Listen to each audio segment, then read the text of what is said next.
the single greatest promise in human history, is about to be broken. And when it does, your savings, your salary, your very concept of money could become meaningless overnight. We're standing at the edge of a financial precipice that most people don't even see coming. A cliff face that's been eroding for decades beneath our very feet. This isn't just about a political debate or a number on a screen. It's about the invisible architecture of our entire world. An architecture built not on steel, but on a single, fragile idea. Trust. That trust is now being tested in ways we haven't seen in generations, and the cracks are beginning to show in markets from Tokyo to London. For generations, the US Treasury bond has been the bedrock, the ultimate safe harbor in a stormy economic sea. The one thing everyone, from Beijing bankers to your local pension fund manager, agreed was absolutely safe. But what happens when the safe bet isn't safe anymore? What happens when the foundation itself begins to crack beneath our feet, when the very ground we've built our financial lives upon starts to shift and crumble? The bedrock of global finance is about to crack. To understand how we got here, to truly grasp the magnitude of what's at stake, we have to go back to the very beginning. 1790.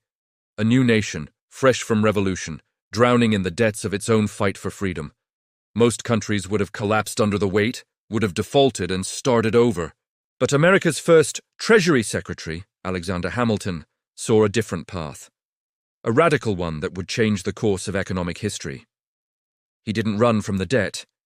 He weaponized it, turning liability into leverage.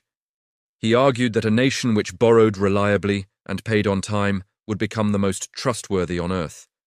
A beacon of stability in a world of broken empires. It was a gamble that would define centuries, a bet on the future using the currency of credibility. His audacious plan worked better than anyone could have imagined. American promises became premium assets, sought after across Europe's financial centers. This faith, this belief in American reliability, financed everything. The railroads that connected a continent, the industrial boom that transformed society, victory in world wars that shaped our modern era. Debt wasn't a burden. It was the rocket fuel for an empire's ascent, the invisible engine of American exceptionalism that powered the nation's rise to global dominance. The real turning point, the moment America's financial system became the world system, came in 1944. With World War II still raging across continents, global leaders gathered secretly at Bretton Woods, New Hampshire. They made a fateful choice that would echo through time. They anchored the entire world's financial system to the US dollar, creating a new global order built on American economic might.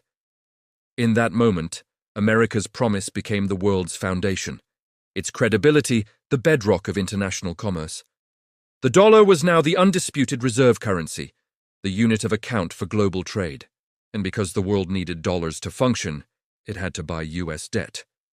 Treasury bonds became the global safety deposit box, the ultimate store of value for nations everywhere, the asset that central banks stockpiled like digital gold.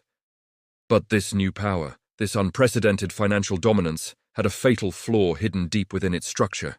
It was built on pure confidence, and confidence can be fragile, vulnerable to the shifting winds of politics and perception.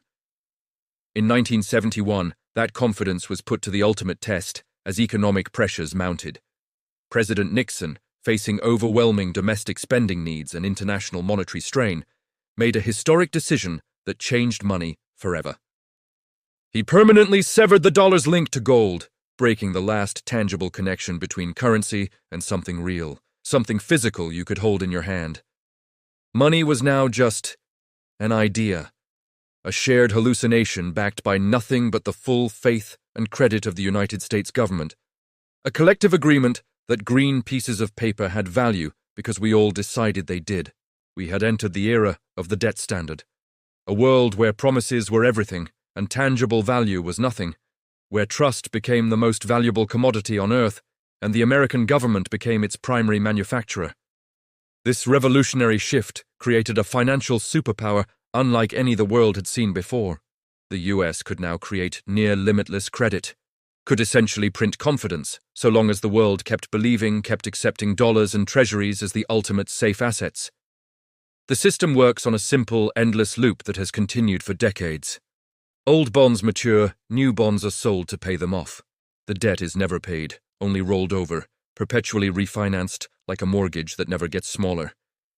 It's a perpetual motion machine of faith that requires constant maintenance and unwavering confidence from every participant in the global economy, from Japanese pensioners to Saudi sovereign wealth funds. But what happens if the music stops? If the US government, for just one day, fails to make a payment on its obligations? What happens when the machine that everyone thought would run forever suddenly seizes up, when the engine of global finance coughs and sputters to a halt? It wouldn't be an explosion with visible flames and smoke. It would be a seizure. A sudden cardiac arrest for global finance that would spread through the system's veins at digital speed. In the first hour, the gears of global finance would grind to a halt as fear overrides logic. Treasury bonds are the essential collateral for millions of daily transactions between banks, corporations, and governments worldwide. If they're suddenly toxic, if their risk-free status is revoked, banks stop lending to each other immediately. The flow of money, the lifeblood of commerce that enables everything from corporate payroll to international trade, freezes solid, creating a financial ice age. Interest rates would skyrocket to levels we haven't seen in modern history, as lenders demand massive compensation for unprecedented risk. Your mortgage, your car loan, your credit card debt, all would become catastrophically expensive overnight, crushing household budgets and collapsing consumer spending. The dollar's value would plummet in international markets as investors flee to any alternative, creating inflationary shockwaves that would ripple through every supermarket and gas station. Global markets would enter a freefall from which there is no parachute, no central bank put option large enough to stop the bleeding.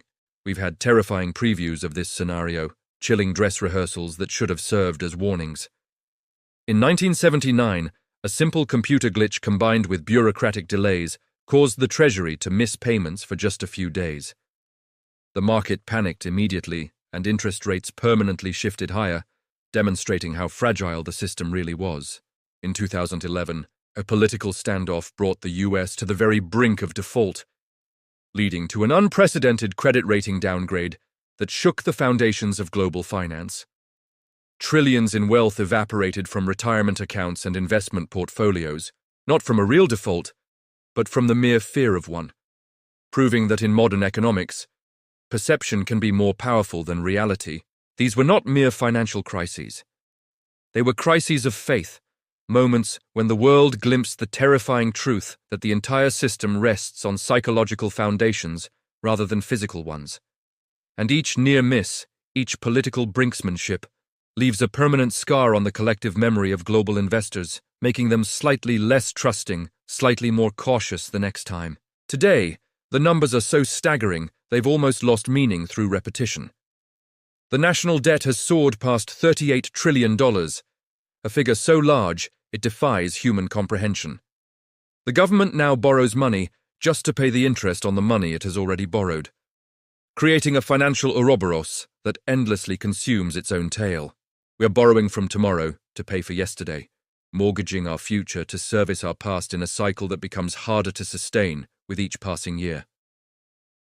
The political theatre surrounding the debt ceiling has turned this essential mechanical function into a dangerous game of chicken played with global stability as the prize.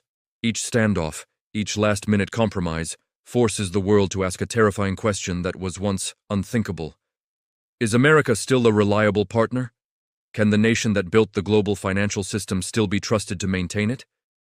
And the world is starting to hedge its bets, to prepare for a future where American dominance might not be eternal. Major foreign holders, including China and Japan, are slowly but steadily reducing their treasury purchases, diversifying away from dollar dependence. Central banks are buying gold at a record pace, returning to the ancient store of value as faith in paper promises wanes. Nations from Brazil to India are exploring bilateral trade deals that bypass the dollar entirely, creating alternative financial channels that could one day challenge dollar hegemony. The unshakable faith that underpinned the post-war order is now shaking, vibrating with the tremors of geopolitical shift and domestic political dysfunction. The greatest threat to the system isn't that America can't pay. The nation that controls the world's reserve currency can always create more dollars. The threat is that its political system refuses to pay, that partisan gridlock overrides economic necessity. A default wouldn't happen from a lack of money, but from a lack of will, from a failure of political courage and basic governance. And for the global economy, for the pensioner in Germany, or the factory worker in Vietnam, the reason doesn't matter, only the catastrophic result does. If the US defaults, even temporarily, it marks the end of an epoch, the closing of a chapter in economic history that began at Bretton Woods. It wouldn't end with a dramatic war or a visible collapse, but with a wire transfer that never arrives, a payment that fails to clear. The American century wouldn't end with a bang, but with a bounced check, a technical failure that reveals a deeper spiritual bankruptcy. The chaos that follows wouldn't be neatly replaced by a new system, but would create a vacuum of trust where every transaction on Earth would become more expensive, more risky, because the universal measuring stick, the dollar, would be broken, its calibration lost forever. The real currency wasn't the dollar itself, wasn't the paper or the digital entries. It was the story we all agreed to believe, the narrative of American reliability and institutional strength. And when that story ends, when the plot collapses, the entire global economy is left without a script, without a shared understanding of what anything is worth or who can be trusted. If you understand that our financial world is ultimately a shared narrative, a collective fiction that requires constant maintenance and belief, then you see the true danger we face. The United States could always print more money. The Federal Reserve has proven that beyond doubt. But it cannot print more trust. It cannot manufacture credibility on a printing press. That has to be earned through consistent action, through responsible governance, through putting national interest above partisan advantage. And once it's spent, once that precious capital of confidence is depleted, it's the hardest thing in the world to earn back, the most difficult currency to restore. If this perspective shifted how you see the world, if it made you understand the fragile psychology behind our global economic system, please hit the like button. It helps the channel immensely and tells YouTube this content matters. For more deep dives into the hidden forces shaping our future, for more journeys to the intersection of money, power, and history, make sure you're subscribed to Financial Historian 2.0. The answers to our future are often hidden in the patterns of our past.